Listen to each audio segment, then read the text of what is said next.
ఇప్పుడు చెప్పబోయే 2 లక్షణాలు మీలో ఉంటే గనక వెంటనే మార్చుకోండి. వీటిని చూసి మీరు కాన్ఫిడెన్స్ లేని వ్యక్తులని చెప్పేసి చాలామంది భావిస్తూ ఉంటారు. ద ఫస్ట్ వన్, ఎక్కడికైనా బయటకు వెళ్ళినప్పుడు చాలామంది ఫాస్ట్‌గా నడుస్తూ ఉంటారు.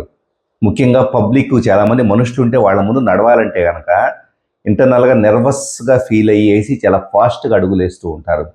ఫాస్ట్‌గా నడిచే వాళ్ళు ఎప్పుడైనా కూడా లో కాన్ఫిడెన్స్ పీపుల్‌గా కన్సిడర్ చేయబడుతూ ఉంటారు.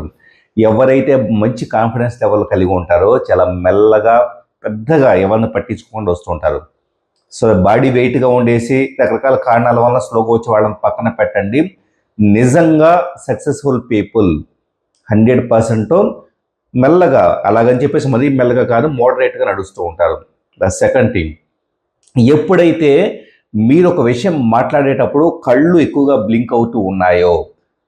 బ్లింక్ అవుతున్నాయంటే మీ లోపల కాన్ఫిడెన్స్ లేదన్న విషయం అర్థం చేసుకోవాలి. మీరు చెప్పే విషయం పట్ల క్లారిటీ లేనప్పుడు మాత్రమే ఐస్ ఎక్కువగా బ్లింక్ అవుతూ ఉంటాయి. సో ఫస్ట్ కాన్ఫిడెన్స్ లెవెల్ పెంచుకోవాలంటే సబ్జెక్ట్ నాలెడ్జ్ ఇంప్రూవ్ చేసుకోవాలి, లేదా అట్లీస్ట్ ఐస్కి సంబంధించేసి బ్లింకింగ్ రేట్ని చేంజ్ చేసుకోవడానికి కొన్ని ప్రాక్టీసెస్ ఉంటాయి. వాటిని ఫర్దర్గా నేను డిస్కస్ చేస్తాను. ఆ టైప్ ఆఫ్ ప్రాక్టీసెస్ అన్న చేయాల్సి ఉంటుంది.